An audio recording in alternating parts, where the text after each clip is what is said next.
ये हौसला कैसे झुके, ये आरज़ू कैसे रुके। थैंक यू सो मच आप लोगों को कि इतनी देर किसी को बैठ के सुनना सबसे बड़ी बात ये होती है, क्योंकि जब वहाँ पे हम बैठ के किसी को सुनते हैं तो उतना पेशेंस रखना पड़ता है, ये मुझे लगता है। और एक्चुअली मैं 26 साल की हूँ। 2011 में चलती ट्रेन से मुझे कुछ बदमाशों ने, मैं वॉलीबॉल चैंपियन भी रह चुकी हूँ, 2011 में चलती ट्रेन से मुझे बदमाशों ने एक गोल्ड चेन पहनी थी, चलती ट्रेन से मुझे उठा के बाहर फेंक दिया था। लखनऊ से दिल्ली आ रही थी मैं। कंपार्टमेंट में बहुत सारे, जनरल कंपार्टमेंट था, बहुत सारे लोग थे, किसी ने मना नहीं किया। एक प्लेयर का जो स्पिरिट होता है वो अपने आप, जब कोई छीनने की कोशिश करता कुछ भी, वो देता नहीं है, तो मेरे में भी था। मैंने मना किया और उन्होंने मुझे चलती ट्रेन से, वो 4-5 थे, उन्होंने बाहर फेंका। दुर्भाग्य ये था कि उसी समय दूसरी ट्रैक से ट्रेन आई और मैं उस ट्रेन में टकराई, फिर नीचे गिरी। दोनों ट्रेनें निकल गईं। कुछ देर बाद मैंने हाथ को ऐसे रख के उठने की कोशिश किया तो देखा कि मेरा पैर कट चुका था। थाई को उठा के देखा, मेरा पैर ऐसे जीन्स में लटका हुआ था, ब्लड फोर्सफुली निकल रहा, दूसरे पैर की हड्डियाँ टूट टूट के बाहर निकल चुकी थी। पूरी रात मैं चिल्लाती रही ट्रैक पे, छोटे छोटे पत्थर होते ऐसे चिल्लाती रही कि कोई बचा ले, कोई नहीं आया बचाने। और जब पूरी रात चिल्लाते चिल्लाते इतना कि मुझे दिखाई भी देना बंद हो गया, जब ट्रेन आता था तो वाइब्रेट होता था। इतना ही नहीं, फ्री का इन्विटेशन भी लोगों को मिल गया था, कुछ लोगों को। ट्रैक पे आपने ट्रेन की ट्रैक पे छोटे छोटे चूहे देखे होंगे, मेरे कटे हुए पैर पे आग के मेरे पैर कुतर रहे थे। मैं ब्रेन कॉन्शियस मेरा पूरा काम कर रहा था मेरे, लेकिन बॉडी में कोई भी मूवमेंट नहीं था। पूरे पल में वही चीज़ें सोच कि कैसे मैं अपने आप को कैसे बचा पाऊँ। लेकिन करीब पूरी रात ऐसे बीता। सुबह गांव वालों ने मुझे बरेली डिस्ट्रिक्ट हॉस्पिटल यूपी में है, वहाँ पे हुआ था ये। सुबह गांव वालों ने मुझे उठाया, डिस्ट्रिक्ट हॉस्पिटल ले जाके रखा, तो फार्मासिस्ट, डॉक्टर, सीएम, जितने लोग थे आपस में बातें कर रहे, अरे हमारे पास तो एनेस्थीसिया नहीं है, ब्लड नहीं है, इसका इलाज शुरू करें तो हम कैसे करें। मुझे भी नहीं दिखाई तो नहीं, लेकिन मेरा सुनाई दे रहा था सब कुछ वहाँ पे। कहाँ से हिम्मत आई मुझ में, मुझे भी नहीं पता।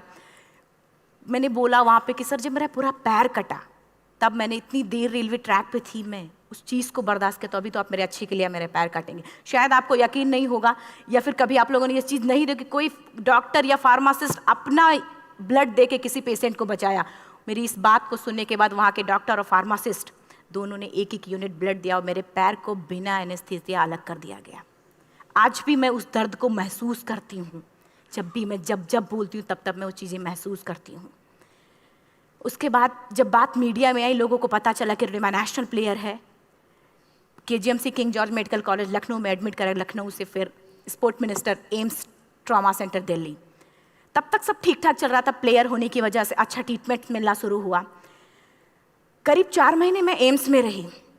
एम्स में रहने के बाद जब मैं थोड़ा ठीक हुई, करीब 25 दिन बाद जब ठीक हुई, न्यूज़पेपर में गोल गोल लिख के आ रहे कि अरुणिमा के पास टिकट नहीं था, अरुणिमा ट्रेन से कूद गई। उसका खंडन किया घर वालों ने, फिर बोला कि अरुणिमा सुसाइड करने गई थी। जिस लड़की का शरीर का एक अंग कट चुका, पूरी जिंदगी का पता नहीं कि व्हील चेयर है, बैसाखी या पता, यहाँ तक कि मेरे स्पाइन में 3 फ्रैक्चर था, मुझे ये भी नहीं पता था कि मैं बेड से उठ भी पाऊंगी कि नहीं। अंदाजा लगाया जा सकता, सिर्फ अंदाजा लगाया जा सकता है कि उसकी दिलो दिमाग पे क्या चल रहा होगा, उस परिवार की क्या स्थिति रही होगी, जब जिस परिवार की एक यंग एज लड़की का इस तरीके का सिचुएशन हुआ हो। फिर भी कहते हैं कि जहाँ चाह होती वहाँ राह मिली जाती है। एम्स के हॉस्पिटल के बेड पे मैंने डिसाइड किया, क्योंकि अपनी बातें हम चिल्ला चिल्ला के करें, वो सिस्टम की इतनी हाई लेवल की बातें हो रही थी कि हम एक मध्यम वर्गीय फैमिली से थे, हम अपनी बातें चिल्ला चिल्ला के कह रहे थे, लेकिन कोई नहीं सुन रहा था। लेकिन कहते हैं मैंने अपने दिल, दिमाग, अंतरात्मा से ये चीज़ सोच लिया कि ठीक है, आज आपका दिन है, जितना चाहो बोल लो, एक दिन तो मेरा दिन आने वाला, मैं प्रूफ कर दूंगी कि मैं क्या हूँ, मैं क्या थी, ये मैं प्रूफ कर दूंगी। हॉस्पिटल के बेड पे डिसाइड किया वॉलीबॉल नहीं, लाइफ का सबसे टफ गेम करना है, तब मैंने माउंटेनिंग चुना। जब मैंने माउंटेनिंग कहने और करने में बहुत फ़र्क होता है। जब मैंने माउंटेनिंग की बात सोची और लोगों के सामने, सबसे बड़ी चीज़ थी सही गाइडेंस में ट्रेनिंग लेना, दूसरा स्पॉन्सरशिप। इतना बड़ा एक साथ तो मैंने 40 से 50 लाख मैंने वाकई में कभी नहीं देखे थे पहले, मेरे लिए बहुत बड़ी चीज़ थी वो। इकट्ठा कर पाना। जब मैंने लोगों के सामने रखा कि मैं माउंटेनिंग करना चाहती हूँ, एवरेस्ट के लिए मुझे ट्राई करना है, हर किसी ने मुझे बोला कि क्या है, पागल हो चुकी हो क्या, तुम्हारा दिमाग खराब हो चुका, तुम कभी नहीं कर सकती माउंटेनिंग। एक पैर आर्टिफिशियल है, दूसरे में रॉड है, और तुम्हारा दिमाग खराब है, स्पाइन में भी फ्रैक्चर है, तुम पागल होगे, चुपचाप कोई नौकरी करो, जीवन यापन करो। क्योंकि लोगों का सबसे बड़ा प्रॉब्लम ये होता, लोग फिजिकल देखते, पैरों को मेरी अंतरात्मा में क्या चल रहा था वो तो किसी को पता ही नहीं था। मुझे लगता है कि आज यहाँ पे मैं भी सुबह से देख रही हूँ, इतने अच्छी अच्छी चीज़ें मैंने सीखी यहाँ पे, बहुत बड़े बड़े स्पीकर को शायद आप लोगों ने भी सुना। आज मैं भी आपको यहाँ पे कि चाहे जितना मोटिवेट करूँ, चाहे जितना चीज़ें मैं बताऊँ, लेकिन मुझे लगता है सबसे बड़ा मोटिवेटर कौन होता, आप खुद। जिस दिन किसी भी लक्ष्य के प्रति आपकी अंतरात्मा जाग गई, आपको कोई नहीं रोक सकता उस लक्ष्य को पाने में। ये मैं किताब से बातें नहीं बोल रही हूँ, ये मैं एक एक पल मैंने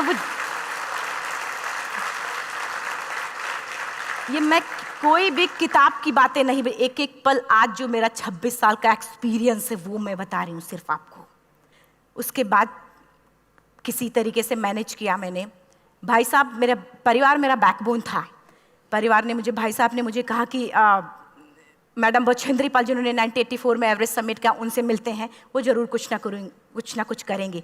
हॉस्पिटल से निकलने के बाद मेरे राइट लेग में स्टिचेस लगी थी। मैंने डायरेक्टली घर जाने की बजाय, जब लोग ये सोचते हैं कि मुझे अपना जीवन यापन कैसे करना है, जब लोग ये सोचते हैं कि मुझे अपनी ज़िंदगी के मेरे दिमाग में सिर्फ 2 चीज़ें चल रही थी, मुझे इनका जवाब कैसे देना है और एवरेस्ट समिट कैसे करना है।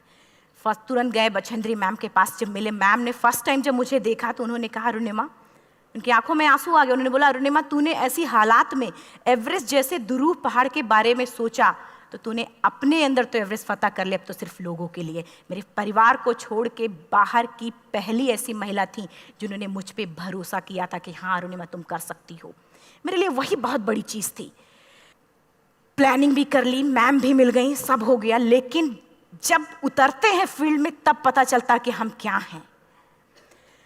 रोड हेड से मैं पहुंच गई। मैडम ने कहा कि ठीक है, तुम्हारे कहने, तुम्हारे सोचने से कुछ नहीं होगा अरुणिमा, प्रूफ करो कि कर सकती हो। मैंने कहा बस एक मौका चाहिए मुझे।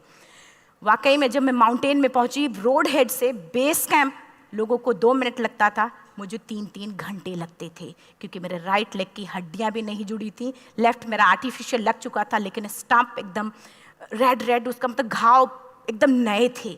मैं अगर पैर रखती थी तो मेरे पैर से जोर से अगर दबा देती थी तो पैर से मेरे ब्लड आने लगता था। सारे लोग नॉर्मल थे वहाँ पे।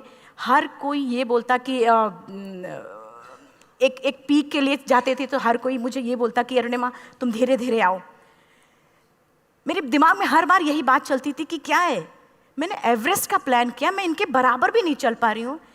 खुद से संकल्प लिया कि कोई बात नहीं, एक दिन ऐसा आएगा कि मैं इनसे पहले जाऊँगी। और आपको शायद यकीन ना हो, आने वाले 8 महीने बाद पूरा का पूरा वेट उठा के बेस कैंप से साथ निकलते और टॉप पे पहले पहुंचते।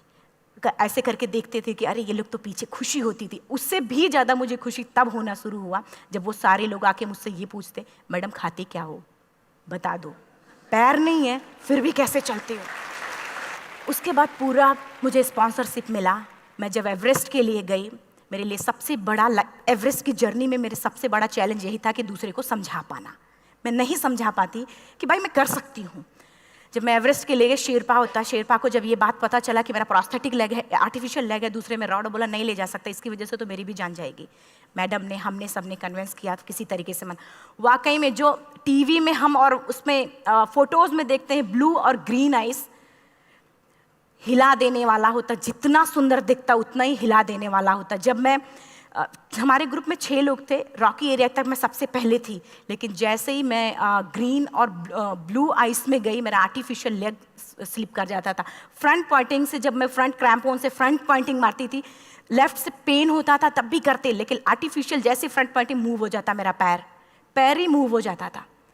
शेरपा मुझे बोला नहीं हो सकता अरुणिमा, ज़बरदस्ती मत करो। मैंने कहा कुछ नहीं, ये मेरा पैर है, मैं जानती हूँ कैसे चलेगा। फाइनली 1, 2 बार, 3 बार करने, 4 बार, 5 बार होल हो जाता था। आइस थोड़ा टूट के निकलता था तो मैं वहाँ पैर रख के जाती थी। कैंप 3 तक ठीक था, प्रॉपर एक्लेमेटाइज किया अपने आप। कैंप 3 तक जनरली गए। बात जब कैंप 3 के ऊपर की होती है, साउथ कोल समिट, अच्छे अच्छे माउंटेनियर, अच्छे अच्छे दिलेर के हौसले धरे के धरे तब रह जाते हैं जब अपनी आंखों के सामने किसी को मरता देखता है, और दिमाग में बात जब, जिसको डिसीजन मेकिंग, और जब दिमाग में बातें जब ये आने लगती हैं कि अरे जिस चीज़ के लिए हम जा रहे हैं उसी चीज़ के लिए आदमी मर रहा है, इसी चीज़ के लोग लिए मर चुके हैं। रात में क्लाइंबिंग, ज़्यादा से ज़्यादा माउंटेनिंग रात में की जाती है क्योंकि वेदर शांत होता है। जब मैं रात में निकली साउथ कोल से, कैंप 4 से, मेरी हेडलाइट जिधर ही हेडलाइट जा रही थी उधर ही डेड बॉडीज़ मुझे नज़र आ रही थी। मेरे रोंगटे खड़े हो रहे थे, मुझे समझ में नहीं आ रहा था कि मैं करूं तो क्या करूं। इतना ही नहीं, मैं जिस रोप में थी उसी रोप में जब मैं आगे जा रही हूं और एक बांग्लादेशी, उनका हाथ हल्का हल्का ऐसे हिल रहा, मुंह से आवाज़ आ रही थी। मैं एक्सप्लेन नहीं कर सकती मुझे कितना डर लग रहा था। बार बार ये बार बार मन में आती, इसका ऑक्सीजन खत्म हुआ है, ये मर चुका है लास्ट सिचुएशन में, और हम कुछ नहीं कर पा रहे हैं, क्या करें। उसके बाद मैंने 10 से 15 मिनट सिर्फ मैं वहाँ खड़ी रही। मैंने सिर्फ इतना बोला कि अगर आप सभी में से सभी ने एवरेस्ट सबमिट कर लिया तब तो ठीक है, अगर नहीं सबमिट किया है मैं सबके लिए एवरेस्ट सबमिट करूँगी और जिंदा वापस जाऊँगी। क्योंकि जैसा हम सोचते हैं हमारी बॉडी उसी तरीके से जनरेट करना शुरू करती है। मैंने डेड बॉडी, क्योंकि जा ही नहीं सकते थे किनारे से, उसी रोप में वो एंकर है, डेड बॉडी को लांगी और लांग के जाना शुरू किया। हिलेरी स्टेप साउथ समिट के करीब जब मैं खुद पहुंची, मेरे शेरपा ने एक जोर से झटका मुझे दिया कि अरुणिमा वापस चलो, तुम्हारा ऑक्सीजन खत्म हो रहा है। हिलेरी स्टेप के बाद एवरेस्ट समिट है, थोड़ा चलने के बाद एवरेस्ट समिट है। अगर कोई आपसे ये बोले, आप अपने टारगेट के इतने करीब हो, अगर कोई आपसे ये बोले कि अरुणिमा वापस चलो, कैसा लगता है? मैंने भी यही बोला, सर क्या बोल रहे हो आप, मैं नहीं जाऊंगी वापस। बोला अरुणिमा जिंदगी रही, दोबारा ट्राई करना और एवरेस्ट समिट हो जाएगा दोबारा तुम्हारा। मैंने कहा नहीं, ये आप जिंदगी में गोल्ड चांस बार बार नहीं आते, लाइफ में कभी कभी आता है, ये आपके ऊपर आता, आप उसको पकड़ के रखते हो या फिर छोड़ देते हो। मैं अपना गोल्ड चांस कभी नहीं, क्योंकि मैं जान रही थी मुझे स्पॉन्सरशिप बहुत मुश्किल से मिला, एक बार अगर मैं छोड़ देती दोबारा मुझे कभी नहीं मिलता। मैं बहुत अच्छी तरीके से जानती थी। मेरा फाइनली मुझे बछेंद्री मैम ने भी एक बार बात समझाई थी, मेरी माँ ने मुझे एक बात बताया था कि लाइफ में कभी कभी सिचुएशन ऐसी आती है जब सिर्फ आप अकेले होते हो, डिसीजन सिर्फ आपको लेना होता है। जहाँ पे भी होना, खड़े होकर हल्का सा पीछे मुड़कर देखना और ये सोचना कि आप एक एक कदम चल के यहाँ तक पहुँचे हो, सिर्फ अपना एक कदम आगे बढ़ाना, तुम देखना कुछ देर बाद तुम टॉप पे होगी। मेरे दिमाग में उनकी बातें वीडियो की तरह चल रही थी और सिर्फ एवरेस्ट का टॉप चल रहा था। मैंने शेरपा को पहले कन्विंस करने की कोशिश की कि भाई चल, कुछ नहीं होगा भाई चल। फाइनली जब वो नहीं माना, मैंने एक कदम आगे बढ़ाया, डिसीजन लिया कि नहीं, जाना ही जाना है। आगे बढ़े, करीब 1 से 1.5 घंटे बाद मैं टॉप पे थी। और इतना ही नहीं, आज भी मैं जितनी बार बोलती हूँ उतनी बार मैं महसूस करती, अब मेरे रोंगटे खड़े हो जाते हैं, मेरा दोनों हाथ ऊपर करके जोर जोर चिल्लाने का मन कर रहा, कितनी जोर से चिल्लाऊं कि सबको बता दूं कि आज मैं टॉप ऑफ द वर्ल्ड पे हूं। उन लोगों को बता दूं जो लोग ये सोचते हैं, लड़की, दूसरे विकलांग, तीसरे मिडिल क्लास में, जो लोग एक बार हार के फिर दोबारा लड़ना नहीं चाहते, जो लोग हारने के बाद सोचते हैं कि हम दोबारा कुछ कर नहीं सकते, उन लोगों को मैं चिल्ला चिल्ला के टॉप से बताना चाहती थी कि नहीं, आप सब कुछ कर सकते हो। सिर्फ एक सोच की विकलांगता, हैंडीकैप आदमी यहाँ से होता है, यहाँ से नहीं। अगर यहाँ से जो आदमी विकलांग है तो नॉर्मल आदमी भी विकलांग है, जो अगर यहाँ से विकलांग है। चिल्ला चिल्ला के मैं बताना चाहती थी। मैंने शेरपा से कहा कि आप एक फ़ोटो खींच लो, क्योंकि सारे लोग फ़ोटो, अपना नेशनल फ्लैग का जो वैल्यू होती है ना, वो जो हम कहीं बाहर होते हैं तो पता चलता है। मुझे भी बहुत खुशी हो रही थी, फ्लैग को हग किया और बोला फ़ोटो खींचो। बोला पागल हो गई है, तेरा ऑक्सीजन कभी भी ख़त्म हो जाएगा, नीचे चल। नहीं, फ़ोटो खींच लो। फ़ोटो खींचा उसने। वो तो अगली बार इतना तेज गुस्सा हुआ, मैंने उसको बोला कि भाई वीडियो भी बना ले। 8848 की हाइट पे ऑक्सीजन खत्म हो रहा है, आज हम भी हंस रहे हैं आप लोगों के साथ क्योंकि यहाँ पूरा ऑक्सीजन है। और 8848 की हाइट पे जब मुझे शेरपा, कोई भी शेरपा को बोलेगा भाई वीडियो बना, तो परेशान हो जाएगा, पागल हो चुकी क्या, तुम मर जाए, यहाँ मैं जा रहा हूँ नीचे। मैंने कहा नहीं, कुछ नहीं होगा, आप बनाओ वीडियो। किसी तरीके से मैं 4-5 पेयर बैटरी रख के लेके गई कि डिस्पोजल कैमरा, एक अलग कैमरा की, मतलब एक नहीं काम करेगा तो दूसरा करेगा, प्रॉपर प्लानिंग से। शायद आप लोग भी सोचो कि वाकई में लड़की को इतना बड़ा रिस्क लेने की क्या जरूरत थी कि ज़िंदगी कभी भी जा सकती थी इसकी, लेकिन मैंने वो रिस्क लिया क्यों? क्योंकि मैं चाहती थी, कहीं ना कहीं से मेरे भी दिमाग में ये बात आ चुका था कि मैं जिंदा वापस ना जाऊं। मैं चाहती थी कि अगर मैं जिंदा ना जाऊं तो ये वीडियो मेरे इंडिया, शेरपा से मैंने यही बात बोली, ये वीडियो अगर मैं जिंदा नहीं जाती हूँ, ये वीडियो मेरे इंडिया पहुंचा देना, मेरे यूथ तक चला जाएगा। क्योंकि मैं चाहती थी कि 11 अप्रैल 2011 को मेरा एक्सीडेंट हुआ, 21 मई 2013 10:55 पे मैं टॉप ऑफ द वर्ल्ड पे थी। ऑलमोस्ट 1 से 2 साल के अंदर कैसे यहाँ से मैंने ये चीज़, मैंने कभी भी कामयाब होने के, मेरी वो जिंदगी बन चुकी थी, मेरा जुनून बन चुका था, मेरा पैशन मेरा जिद बन चुका था। वो मेरा सोते उठते बैठते सिर्फ मुझे एवरेस्ट दिखाई जाए। और मुझे लगता है किसी को भी अगर अपना लक्ष्य पाना है, यहाँ से अगर वो पागलपन जब तक नहीं आएगा तब तक नहीं होगा। वो फाइनली उसने वीडियो बनाया। आप बोल रहे फटाफट रोनिमा नीचे भागो। जब मैं टॉप पे थी तो कुछ लोग और भी थे, लेकिन 10:55 पे मैंने एवरेस्ट समिट, 11 बजे के बाद अगर कोई अटैम्प्ट करने की कोशिश करता है उसको सुसाइड अटैम्प्ट बोलते हैं। जैसे ही मैं नीचे चलना शुरू की, मैंने कहा भाई हाँ चल नीचे चलते हैं। ज़्यादा से ज़्यादा मौतें नीचे आते वक्त होती हैं एवरेस्ट पे। जब मैं नीचे आ रही हूँ, थोड़ा दूर ही मैं नीचे चली थी, मेरा ऑक्सीजन पूरी तरीके से ख़त्म। सिर्फ अंदाज़ा लगाया सकता कि जब ऑक्सीजन ख़त्म हुआ क्या परिस्थिति रही होगी। मैं ऐसे नीचे गिर गई और शेरपा मुझे बोल रहा कि रोनिमा मुझे यकीन नहीं था कि तू एवरेस्ट समिट कर पाएगी, लेकिन फिर भी तूने किया। मैं चाहता हूँ कि रोनिमा जिंदा चल, तू वापस उठ, खड़ी हो। मुझे खड़ा करने की वो कोशिश कर रहा था बार बार, मैं खड़ी नहीं हो पा रही थी, वाकई में दम ही नहीं था। लेकिन फिर भी कहते हैं कि जैसे हमारे नियम होते हैं वैसे ऊपर वाले के भी नियम हैं। उसकी लिस्ट में जब मेरा नाम नहीं है तो वो मुझे नहीं ले जा सकता। अगर दूसरी चीज़, मेरा कॉन्सेप्ट एकदम क्लियर हो चुका था। जब रेलवे ट्रैक पे मैं थी, रेलवे ट्रैक पे 7 घंटे में पड़ी थी, 49 ट्रेन अप डाउन हुई थी, तो मेरा कॉन्सेप्ट एकदम क्लियर हो चुका था। इसका मतलब है कि ऊपर वाले ने अगर मुझे कुछ बचाया है तो कुछ ना कुछ इतिहास रचने के लिए बचाया है। मैंने पॉजिटिव तरीके से सोचा। और उसी समय एक ब्रिटिश क्लाइंबर नीचे से ऊपर आ रहा था और उसके पास 2 ऑक्सीजन, तो उसने एक को वहीं फेंका और दूसरे को लेके नीचे जाना शुरू किया क्योंकि वेदर ख़राब था। मेरा शेरपा मुझे एंकर किया और जाने लगा नीचे, और वो फटाफट उसको लेके आए, मुझे लगाया। उसने बोला रोनिमा तू बहुत लकी है कि तुझे यहाँ पे ऑक्सीजन मिला है, वाकई में ऊपर वाला भी चाहता है कि तू जिंदा रहे। वो मुझे बार बार लकी लकी बोल रहा था। शायद आप लोग में से भी कोई होगा कि जो लक और भाग्य जैसी चीज़ों पे यकीन करता हो, या पता नहीं भी। मैं किसी की भावनाओं को ठेस नहीं पहुंचाना चाहते, लेकिन मैं इन किसी भी चीज़ों पे भरोसा नहीं करती, क्योंकि मेरा मानना है कि लक भी उसी का साथ देता है जिसके अंदर जीतने का जज्बा है। अगर आपके अंदर जीतने का जज्बा नहीं है, चारों तरफ सिर्फ बहाने होते हैं, सिर्फ बहाने, इतना सारा एक्सक्यूज़ होता है। शायद मैं भी अगर वापस आ गई होती तो मैं बोल देती मेरा ऑक्सीजन खत्म है, कोई मुझसे पूछने, ना बछेंद्री मन, ना मेरा परिवार, कोई भी मुझे पूछने नहीं आता। लेकिन क्या कभी मैं अपने आप को समझा पाती? कभी नहीं। फाइनली जो भी था, लक भाग्य किस्मत में नीचे आ रही थी, बहुत खुश थी। माउंटेन, डेड बॉडीज, मेरा शेरपा, ये लोग थे। मैं किसी से शेयर भी नहीं कर पा रही थी कि अरे मैंने एवरेस्ट समिट किया, किसी से शेयर भी नहीं कर पा रहे थे। फटाफट मैंने नीचे हील मार के, हमारे से हील मार के नीचे आ रहे थे। एकाएक मेरा प्रोस्थेटिक लेग, पूरा का पूरा लेग ही निकल गया। -60 डिग्री तक टेम्परेचर डाउन हो जाता है एवरेस्ट पे। मेरा हाथ वगैरह ये सब ऐसे मूवमेंट, ऐसे मुड़ नहीं रहा था, ब्लड निकलने लगा था, ये सब यहाँ पे। मुझे शेरपा से मैं बोल रही हूँ कि ऑलरेडी मेरा पैर कटा हुआ है, अगर दिमाग में ये बात है कि मेरा हाथ भी काटना पड़ेगा, कैसा लगेगा मेरा दिमाग? क्योंकि ये ऐसा मूवमेंट, रेड 3 स्टेज होती हैं।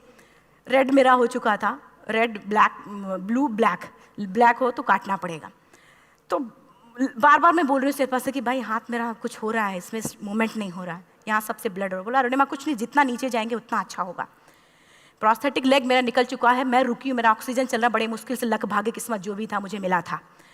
शेरपा मेरे आगे है, लास्ट मोमेंट तक वो मुझे बोलेगा अगर वो मैं नहीं चलती वो मुझे छोड़ के चला जाए। गलती उसकी भी नहीं होती, क्योंकि वो क्या करे क्लाइंबर की वजह से, या तो अपनी जान वो भी दी, गलती उसकी भी नहीं है।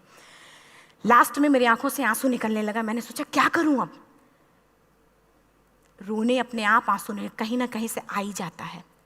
दूसरे पल मुझे समझ में आ गया कि रोने धोने से कुछ नहीं होगा। मैंने आंसू को पोंछा और रोप, जो मेरी रोप थी, रोप को पकड़ा दूसरे हाथ से, आर्टिफिशियल लेग को, पैर को घसीट के चलना शुरू हो गया, क्योंकि मेरे पास यही था, ये तो दूसरा था, गिव अप कर दो, 2 ही चीज़ थी। पैर को घसीट घसीट चलना शुरू हुआ। कुछ दूर नीचे चलने के आने के बाद रॉक था, उसमें घुसे, पैर को खोला, सही किया, फिर नीचे चला। Camp 4 to summit to camp 4 3,500 feet है, और इसमें टोटल जनरली लोग 16 से 17 घंटे में समिट कर लेते हैं। मुझे टोटल 28 घंटे लगे थे। हर माउंटेनियर, चाहे बाहर का या फिर इंडिया का, हर किसी ने ये मान लिया था कि अरुणिमा जिंदा वापस नहीं आएंगी। हर किसी ने ये चीज़ मान लिया था। लेकिन मुझे लगता, जब मैं वापस साउथ कोल पहुंची, जब मैं टेंट का जिप खोला, मैंने हर किसी ने कहा कि अरे तू यहाँ है, हम तो सब सोच लिए थे तू चली गई। हर किसी ने ये बोला था। फिर सब खुशी मना रहे थे, हम सब। देखिए, ये सब बताने का मेरा सिर्फ एक मकसद था कि सब कुछ हम में है, हम जैसा चाहें वैसा कर सकते हैं। ऑलरेडी टाइम हो चुका है। मैं एक 4 लाइन की पंक्ति सिर्फ बोलूँगी। मैं एक्चुअली, मेरा एम है कि मैं वर्ल्ड के जो कॉन्टिनेंट हैं, कॉन्टिनेंट के हाईएस्ट पीक समिट करूं। एशिया का एवरेस्ट हो चुका है, अफ्रीका किलिमंजारो हो चुका है, यूरोप का एल्ब्रूस हो चुका है। 23 नवंबर को मैं जा रही हूँ ऑस्ट्रेलिया हाईएस्ट पीक के लिए। बस आप लोगों की गुड विशेस चाहिए। और 4 लाइन, अभी तो इस बाज की असली उड़ान बाकी है, अभी तो इस बाज की असली उड़ान बाकी है, अभी तो इस परिंदे का इम्तहान बाकी है, अभी अभी मैंने लांघा है समुद्रों को, अभी तो पूरा आसमान बाकी है। Thank you so much, thank you.